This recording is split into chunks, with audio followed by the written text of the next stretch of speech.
तो प्यारे बच्चों, आज हम पढ़ाएंगे जेक बोर्ड एनसीईआरटी सब्जेक्ट साइंस विज्ञान बायोलॉजी जीवन विज्ञान जीव विज्ञान क्लास 10।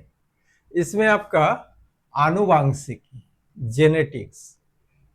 जेनेटिक्स क्या होता है? आनुवांशिक वंश परंपरा, आनुवंशिकता एवं जैव विकास, क्रोमोसोमा एंड बायोलॉजिकल इवोल्यूशन। ये मेंडल को आनुवंशिक का पिता, फादर ऑफ जेनेटिक्स कहा जाता है। मेंडल वंशागति इनहेरिटेंस अपक्रम है।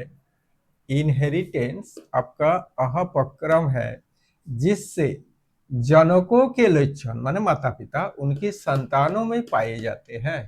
वंशागति आनुवंशिकी का आधार है।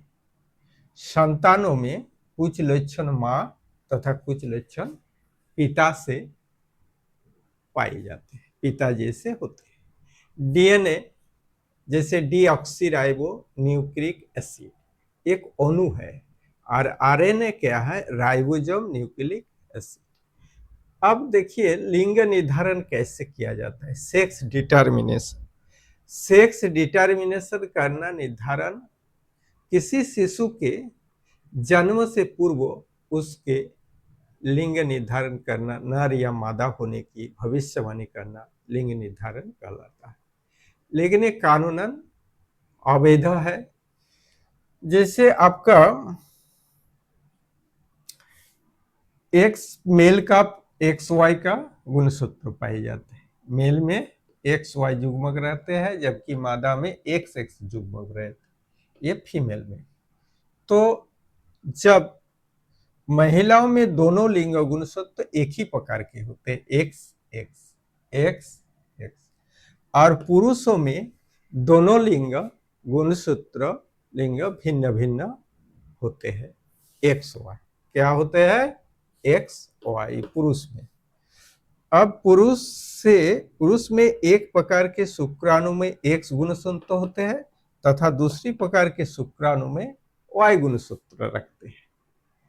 तो महिलाएं एक ही प्रकार के अंडाणु उत्पन्न करते हैं जिसे एक्स एक्स गुणसूत्र होते हैं। जब एक्स गुणसूत्र वाला शुक्राणु अंडों में संयोग करता है तो एक्स एक्स युग्मनज लड़की में विकसित होते हैं।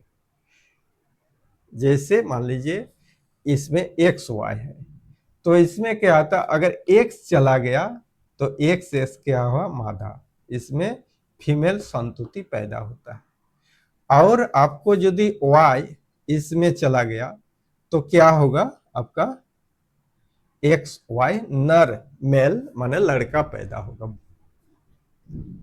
तो जब एक्स गुणसूत्र वाला शुक्राणु अंडों में संयोग करता है तो एक्स एक्स युग्मनज लड़की में विकसित होते हैं। और इसके विपरीत जब वाई गुणसूत्र वाला शुक्राणु अंडों में निषेचित होते हैं तो लड़के में विकसित होते हैं। यही है आपका लड़का और लड़की होने का साइंटिफिक कॉज, वैज्ञानिक कारण।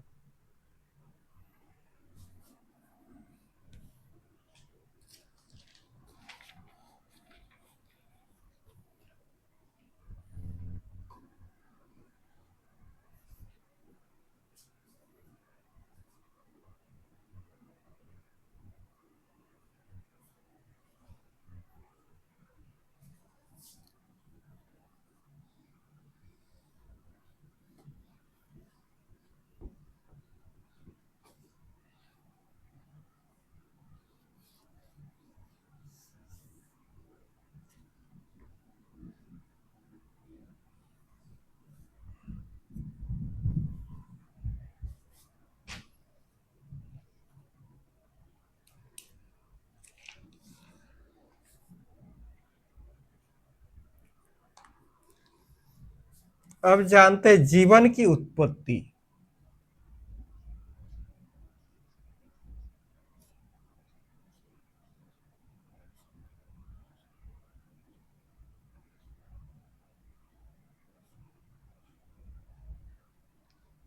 Origin of life.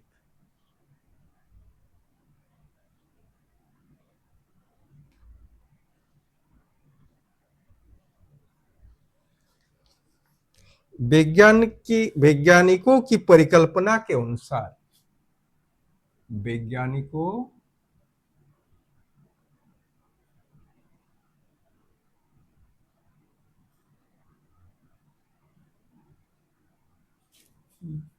परिकल्पना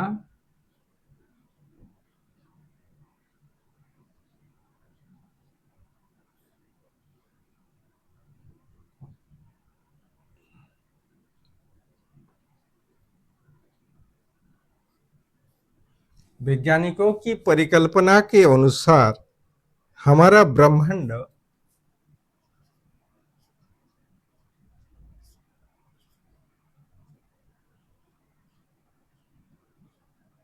ब्रह्मांड लगभग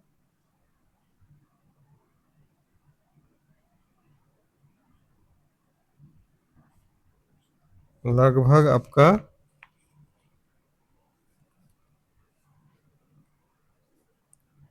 15 बिलियन वर्ष पूर्व, 15 बिलियन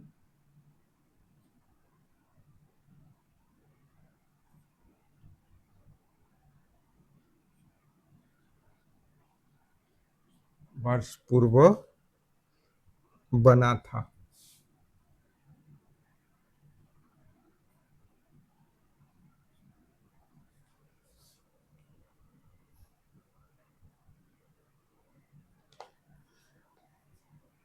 जैव विकास, जैव विकास क्या है?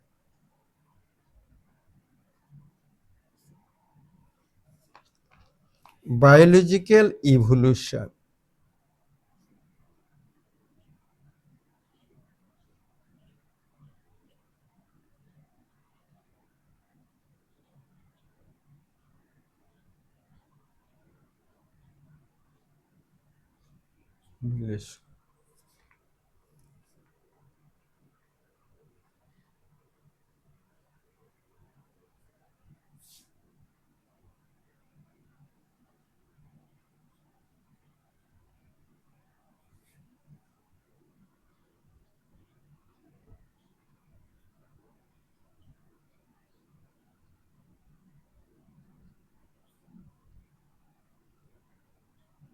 एक जैव प्रक्रिया है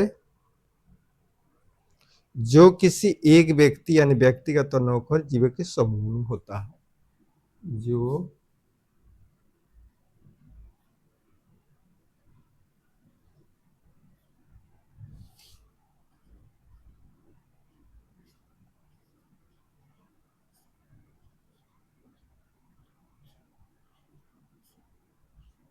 यानी व्यक्तिगत न होकर,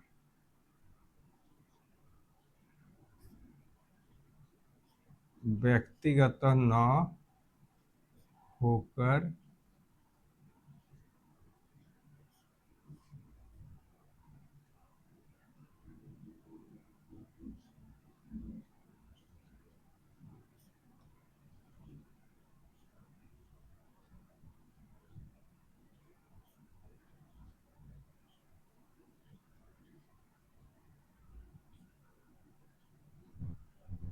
होते हैं।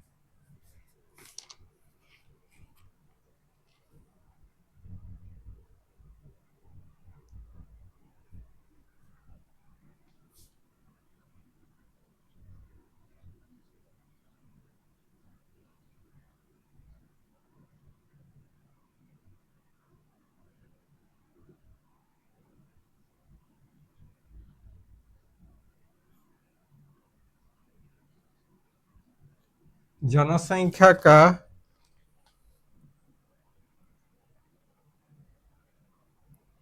एक पीढ़ी से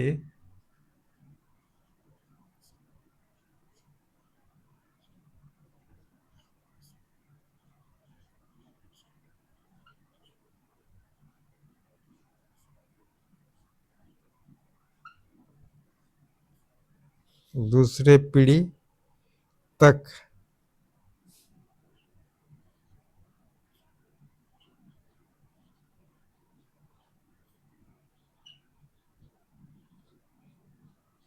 आवृत्ति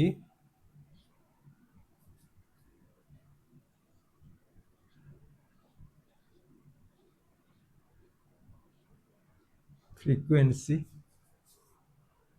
परिवर्तित करता है।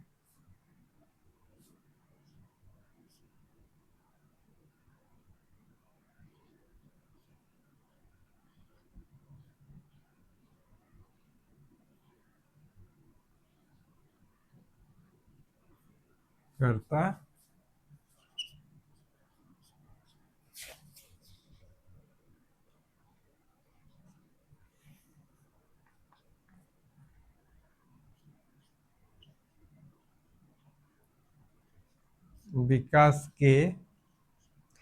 विकास के जैविक क्रम में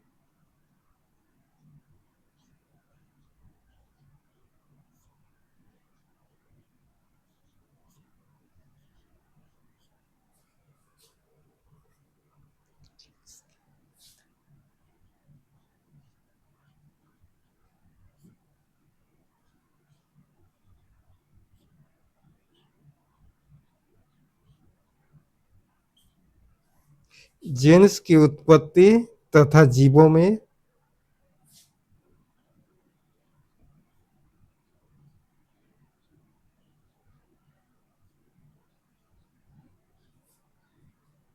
विविधता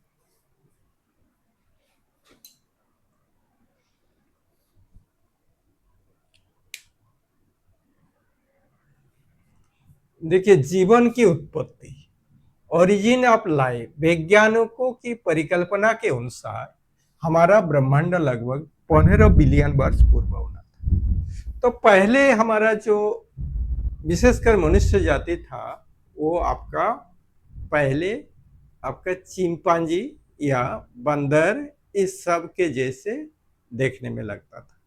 इसी तरह का आपका लगता था देखने में। तो उस समय था बड़ा बड़ा भुजा, लोम था, सर्व अंग में लोम था। उसके बाद आपका पूरा शरीर मजबूत था।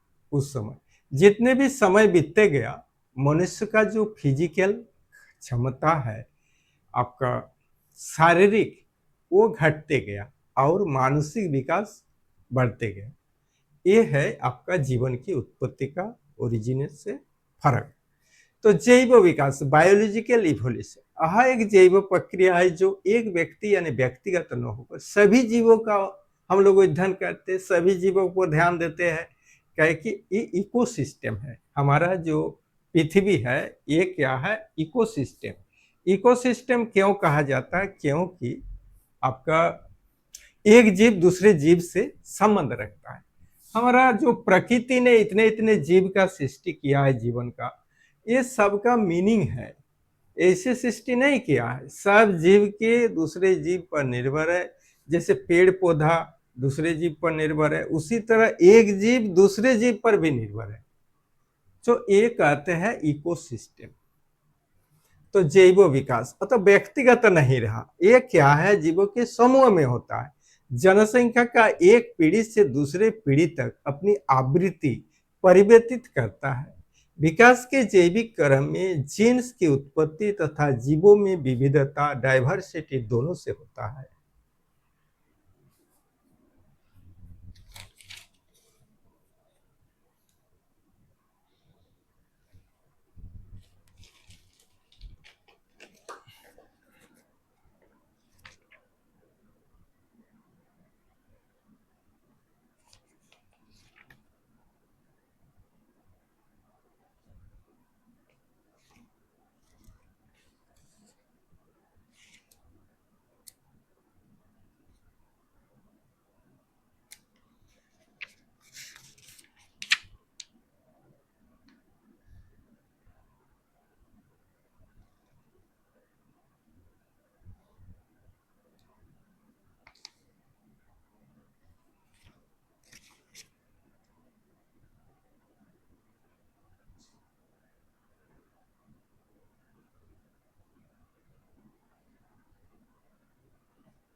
जीवों में पाई जाने वाली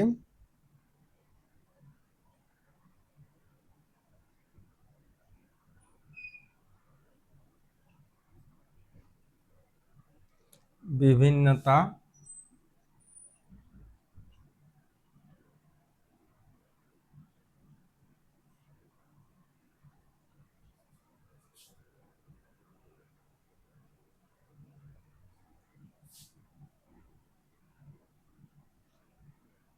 जाति का अस्तित्व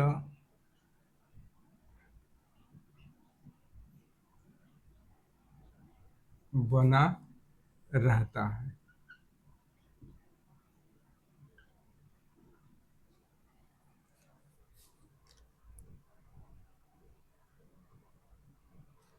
और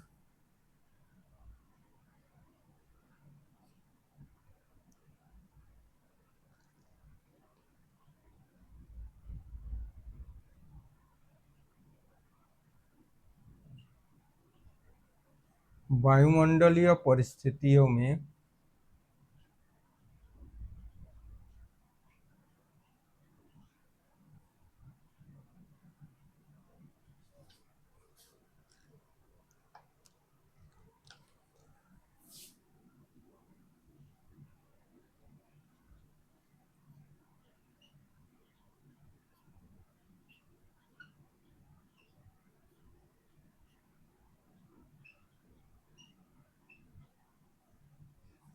निर्जीविता बनी रहती है।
जीवधारियों की रचना जीवधारियों की रचना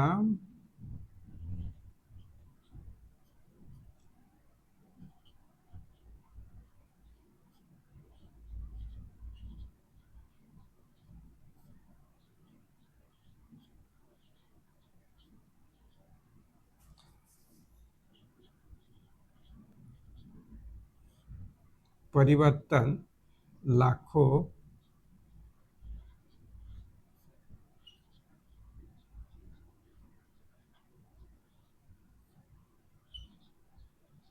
वर्ष तक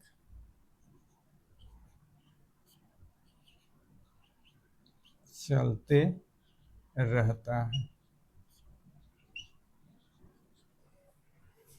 तो जीवों में पाई जाने वाली विभिन्नता से जाति का अस्तित्व बना रहता है। जीवों में क्या होता है, विभिन्नता से इस जाति उस जाति इस स्पीसीज का अस्तित्व बना रहता है, हर जीव का। और वायुमंडलीय परिस्थितियों में जीवों की उत्तरजीविता बनी रहती है। जैसे क्या होता है, मान लीजिए गर्म देश का पंछी शीत प्रधान देश में आ जाता है, जब उसको शीत अभ्यास, तो इस तरह का विभिन्नता वाला वो तो उड़ सकता है, लेकिन दूसरा जीव तो नहीं जा सकता। इसीलिए उसको उस एनवायरनमेंट में, परिवेश में बड़ा होना है और उसी में जीवित रहना है। तो इसमें कि जीवों की हर जगह अलग अलग जीव रहेगा उसका। जैसे मान लीजिए सी का, समुद्र का जो प्राणी होता है वो आपका इस नदी या कम जलाशय में नहीं रह पाता है, तो उसका अलग इन्वायरमेंट रहता है। इसी तरह ये परिस्थिति को जीवे की उत्तरजीविता बनी रहती है। जीवधारियों की रचना और व्यवहार में परिवर्तन लाखों करोड़ों वर्ष तक चलते रहता है। इस तरह का परंपरा, ये जो आपका सिस्टम है, ये सिस्टम आपको दिन दिन चलते रहता है। यही है आपका जीवन की उत्पत्ति और जैव विकास, बायोलॉजिकल इवोल्यूशन।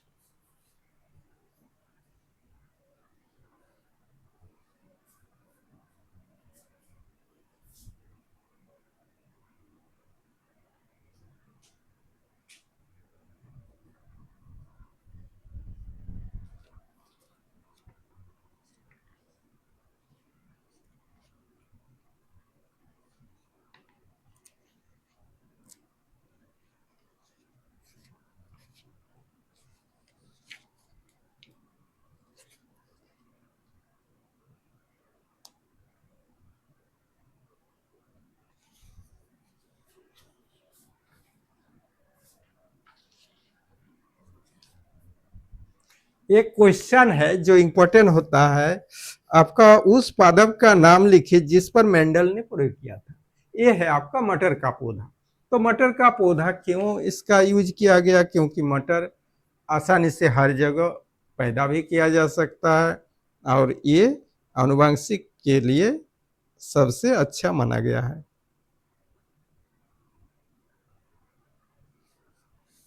अब जीन जो है, जीन कहाँ पाया जाता है? जीन पाया जाता है आपका गुणसूत्रों में। जीन कहाँ पाया जाता है? गुणसूत्रों में।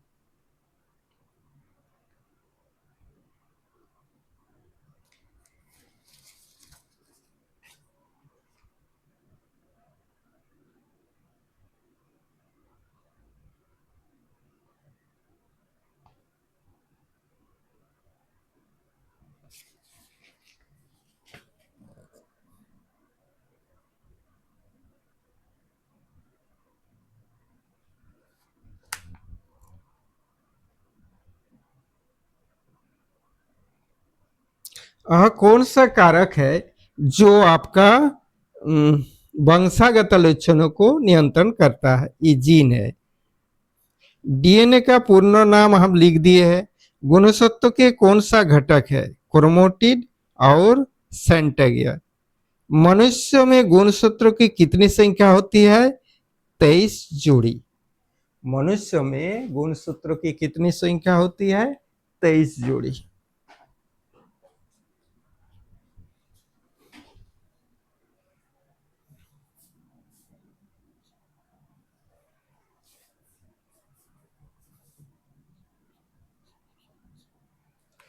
मनुष्य में गुणसूत्र कितने होती है? 23 जोड़ी।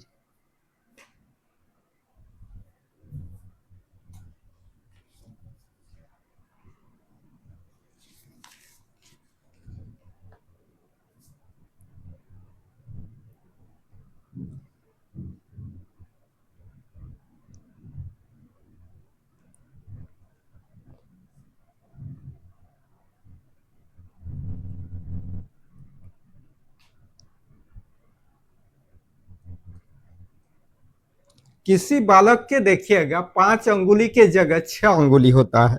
तो ये किस तरह की विभिन्नता है? ये विच्छिन्न विभिन्नता, उत्परिवर्तन।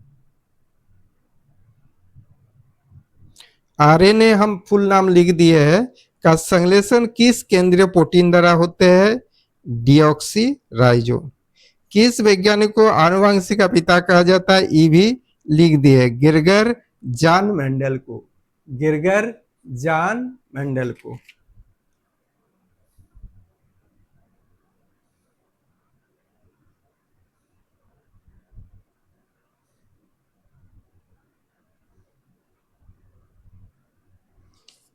किन्हीं दो समजात अंगों के नाम लिखे।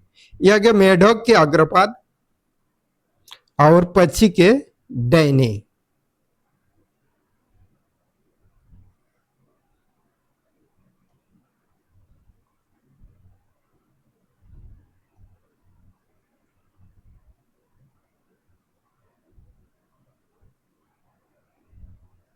पहले भारतीय चिकित्सक का नाम क्या था जिसे आनुवंशिकता का ज्ञान था? चरक, चरक संहिता।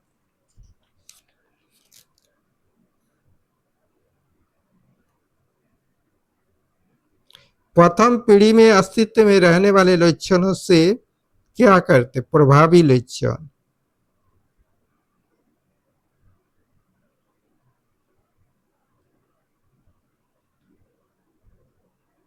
मेंडल के प्रयोग मूलतः किस जैविक वक्रम पर आधारित थे? संकरण।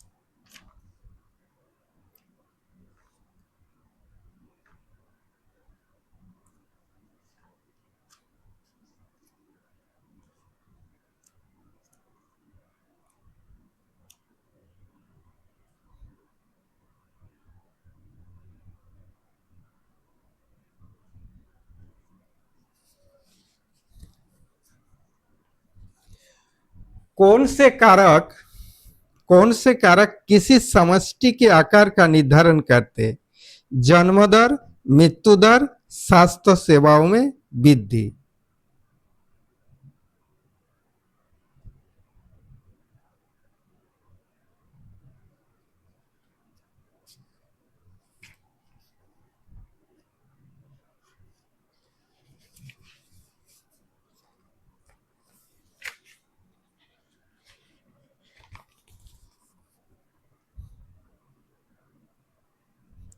गर्भ निरोधक युक्तियां अपनाने के क्या कारण हो सकते हैं? जनन एक ऐसा प्रक्रम है जिसके द्वारा जीव अपनी समष्टि की वृद्धि करते। एक समष्टि में जन्म दर और मृत्यु दर उसके आकार का निर्धारण करते हैं। जनसंख्या का विशाल आकार बहुत लोगों के लिए चिंता का विषय है।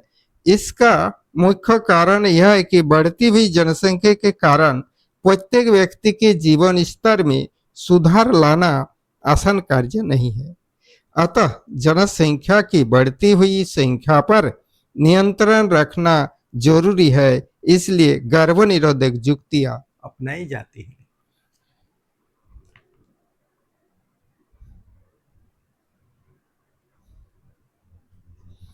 तो गर्भ निरोधन की विभिन्न विधियां हैं, जैसे आपका अवरोधिका विधि अवरोधिका। इस विधि में कंडोम, मध्यपट और गर्भाशय ग्रीवा अच्छद का उपयोग किया जाता है। ये मैथुन के दौरान मादा जननांग में शुक्राणु के प्रवेश को रोकती है। अब 2 नंबर है रासायनिक विधियां। इस प्रकार की विधि से स्त्री 2 प्रकार मुखी और गोलियां तथा जोनी गोलियां प्रयोग करते। अब शल्य विधियां, ऑपरेशन विधि। इस विधि में पुरुष शुक्रवाहक तथा स्त्री की डिंब वाहिनी नली के छोटे से भाग को शल्य क्रिया द्वारा काट या बांध दिया जाता है। इसे नर नसबंदी तथा स्त्री में स्त्री नसबंदी कहते हैं। तो सबसे सुरक्षित आपका गर्भ निरोधक है कंडोम का प्रयोग।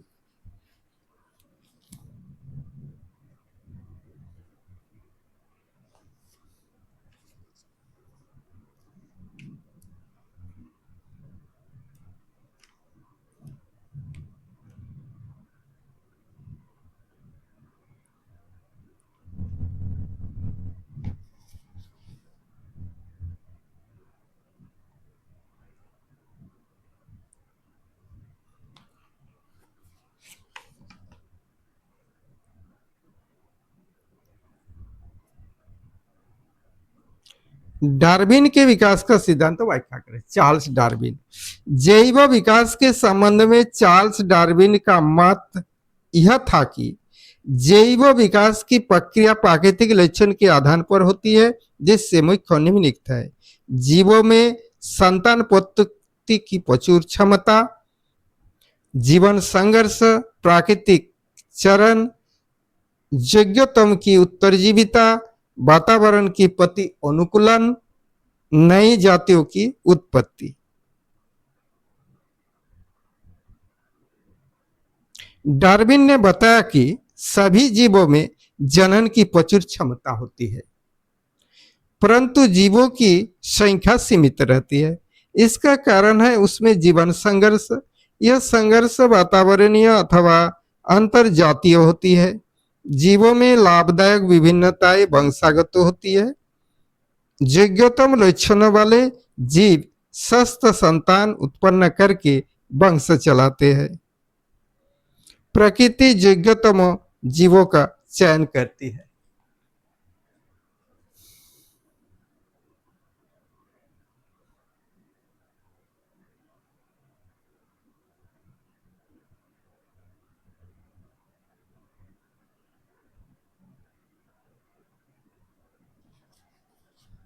डार्विन के मतानुसार विभिन्नता के आनुवंशिकी होने पर जीव अपने पूर्वजों से भिन्न हो जाते हैं।